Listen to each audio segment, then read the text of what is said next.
Excuse me.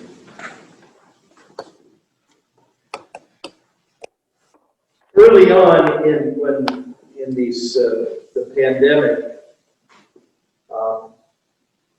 there were some rather strong words spoken by Bishop Lee, as well as by people on the bishop's staff, of why we needed to, not just mask up, etc., but why we couldn't have public gatherings for worship. And there was a very heavy emphasis on not celebrating the Eucharist even virtually, because it was said to be, problematic, because only a few people would be able to receive, and everybody else would have to do the spiritual communion. And I can remember grumbling about that and coming up with 20 or 30 different theological reasons why I thought that was a bad decision. But I also struggled with that line from the first book of Samuel, when Samuel confronts Saul after Saul has done this unthinkable thing of disobeying God, and in order to have these animals that have been confiscated from their enemies to offer in sacrifice. And this was after God had told him and his soldiers, you are to kill absolutely everything, everyone and everything. As horrible as it sounds and as difficult as it is, that's what God had said to Saul. And Saul said, well, we can at least save these animals for sacrifice and offering them to God. And Samuel comes back and says, that's not what God told you to do. That's displeasing to God. And that's why God is rejecting you as king. But just remember that obedience is better than sacrifice. And that kept going through my mind, and I still forged ahead in doing what we did for those several months of virtual Eucharist, and then making it possible, at least through spiritual communion, to have some contact, in addition to the three of us that were gathered in the rectory and able to receive communion. But it was something that was always in the back of my mind, that maybe I shouldn't be doing this. Maybe this shouldn't be happening. Maybe that shouldn't be being done right now. And I came back to the same conclusion, that I still felt strongly that it needed to continue even in our absolute reduced circumstances. But that's obedience, means to hear lovingly what someone else says. And a lot of times we hear things that we don't want to hear lovingly, because they put the brakes on what it is that we want to do. It keeps us from being, in our minds, happy or fulfilled or whatever. In the first lesson today from the book of Exodus, we have the people who have had this magnificent experience of being freed from the slavery in Egypt, and were making their way and saw what God did to their enemies, the Egyptians, and was with them in so many different ways, but yet they still found plenty to complain about. Last week's reading talked about their complaint that, why did you take us out of Egypt, Moses, to kill us off in the desert? We are hungry. And so God hears their complaint and sends them quail in the nighttime, and then manna in the early morning, so that they have both meat and bread to eat. in the course of time, as we see elsewhere in the scriptures, they start complaining about the food. I guess it would get a little monotonous to have quail and manna every day, except you had to take twice as much on the day before the Sabbath, because on the Sabbath you couldn't gather. So they complained, and then God lost his temper with them in that particular occasion, and then he repented of that. But it's the thing of faithlessness, not just disobedience, but faithlessness, thinking that, why even bother to pray to God? Because if you notice in the text today, they're not addressing God, they're going after Moses. They've basically given up on God, because God never does what they want him to do, at least not according to their purposes. They go after Moses because they can't reach God, but they can certainly reach Moses.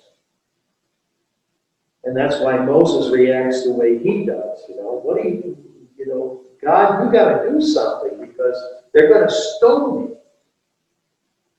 They're dying of thirst, but they don't believe that God is going to provide for them.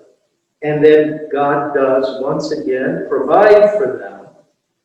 But they're going to continue along the way to be disobedient, to rebel, to do all kinds of things. They're going to be faithless because they don't want to even listen to what God has to say, because he might be putting a damper on their ideas. He might be telling them, I don't want you to worship false gods. I don't want you to commit adultery. I don't want you to be disrespectful, disobedient to your parents. I don't want you to covet what your neighbor has. I don't want you to steal. I don't want you to kill. After all, those are the commandments. This is what I do not want you to do. But you don't understand, so we have to put it down in a form for you so that you can know it, you can see it, and it can be read to you, or you might be able to read it yourself. But regardless, this is what I'm telling you. Not because it made God happy to see people obedient. It's because it was for their own good. And that's the thing that he kept trying to teach them. It's for your own good that this is being done. If you are not committing adultery, if you're not coveting your neighbor's wife or goods or whatever, if you're not killing, if you're not stealing, if you're not doing this, if you're not doing that, if you're not worshiping false gods, this is better for you, ultimately. It's why God gave the commandments, because they were important for the people that he loved to understand how they needed to relate to one another because of who they belonged to, which is basically what Paul's getting into in the second lesson today from Philippians. He's saying, you need to be aware of each other. You need to be compassionate and understanding and forgiving of one another. You need to be generous with one another, because this is what Christ did. Though he was in the form of God, he didn't cling to that identity, but rather he emptied himself. He took on the form of a servant. Other translations say he took on the form of a slave. But basically what he's saying is, there he is, giving of himself, serving this creation that he was responsible for. After all, he's the second person of the Trinity, by whom and for whom all things were made. But here he is, humbly washing the feet of his apostles, feeding his hungry multitudes several times, teaching them, trying to get them to understand what God meant in bringing people to creation, how they were to relate to each other, how we were to relate to God, and that ultimately that God was love. All of that Jesus came to do, and that's what his disciples were supposed to do. But as you and I both know, that's a pretty tall order, and we oftentimes fail in the doing it, or at least in not doing it all. But yet that's our call, not to be faithless disciples, but to be loving listeners to what it is that God is calling us to do. And we can particularize that for our own individual circumstances. You may not have very much contact with, all kinds of people, and certainly not with all kinds of people who are influential. But you have your relationship with each other. You have it with your family. You may have good friendship or relationship with your neighbors or people that you work with. Those are the people that God is calling you to love, to care about. Maybe once in a while even to gently confront if you see that they're saying or doing something that is wrong, that you bring it up. You confront them. They might tell you where to go. They may not want to talk to you anymore. But then again, they may come back to you and thank you because you set them straight. You put them on the right path so that they could have a better life and become a disciple themselves. Be the kind of people that Jesus had called them to be in the first place. So in the gospel today, the two sons, that parable, the one says, sure, I'll go, and then he doesn't. The other one says, no way, and then later on he changes his mind. And I mean, it's kind of obvious which one did the will of the Father. But that also then is an invitation to you and me, that we not be faithless, that we realize that God is part of our life, that we are intimately involved in this world in which we live, and that the Lord is intimately involved in this world in which we live with us and through us, to bring about the kind of world, the kind of life that he has created us to be, to have, and has called us to help participate in, to build up for the sake of the people of God, for the sake of the rest of the people of the world who may or may not believe in God and care, who are the ones that the Lord calls us to serve in imitation of Jesus, as Paul points out, and not to make excuses. The people, when they were on in the Exodus, they came up with more excuses for why they weren't doing what they were told to do. God knew all the excuses ahead of time, but it's interesting that in the scriptures, we see them recorded. God doesn't need for us to beg off. He just needs us to do what it is he calls us to do. We even pray that almost every day in the Holy Eucharist. And so what we need to do today is to ask the Lord to help us to learn how to listen for his voice, to listen to what it is he's calling us to do. And sometimes that listening to God's voice, to the Lord's call, is nothing more than responding in the moment to a need or a situation that presents itself to us. It doesn't have to be a voice from beyond or some kind of a celestial shove that we get to push us towards something that we need to do.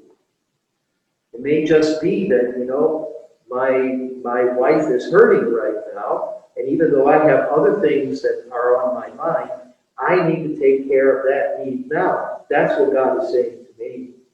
That's how I'm supposed to be lovingly listening to what God is saying. That's how I manifest my obedience and act on my faith and not be faithless and put some other priority on something.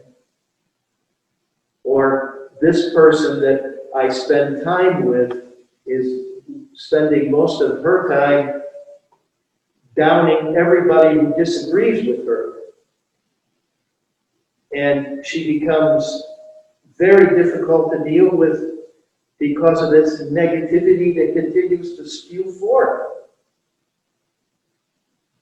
That might be the moment God is saying to you, maybe you need to talk to her or him, whatever the situation may be, and say, look, if you are a disciple of Jesus, you can't be talking this way about somebody else.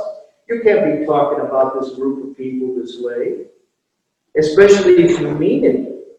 If you mean what you say, you're not even a Christian.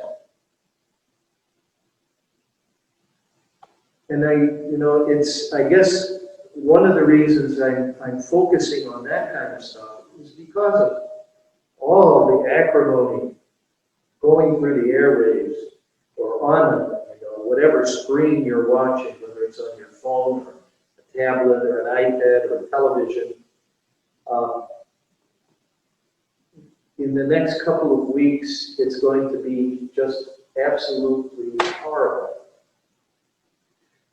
And it's difficult to separate enough from it to try to have our own mind and not to, get so agitated and worked up that we end up screaming at somebody else or doing some ridiculous thing that's hurtful to somebody. But we need to think from the perspective of our own faith. What is it in this moment that the Lord is calling me to do? What kind of person is the Lord calling me to be? Who is it that I'm supposed to be emulating? Who am I supposed to be imitating? I'm supposed to imitate the one who, though he was in the form of God, didn't deem equality with God something to be grasped at, but rather emptied himself and took on the form of a servant, born in human likeness, and was willing to be obedient to the Father all the way to the cross. This is going to become more and more important as the years go by for us who are Christians to live up to our high calling. God wouldn't call us and then say, well, you're on your own. He's with us. He has given us the power of the Holy Spirit, which is to make us strong and loving and wise.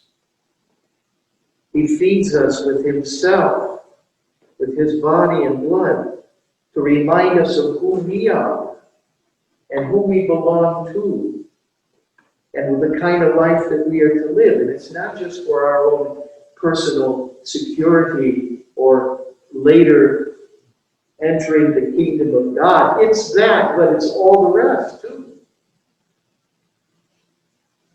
So, we may not always agree with each other, but the one that we need to agree with is the Lord. And the agreement that he wants from us is our pledge to continue to live a life of loving service, of obedience, of faithfulness in response to his faithfulness to us. To not be faithless, to not lack our trust in him, but to believe and to move forward along the way that he's showing us for his glory, for our salvation, and for the life of the world.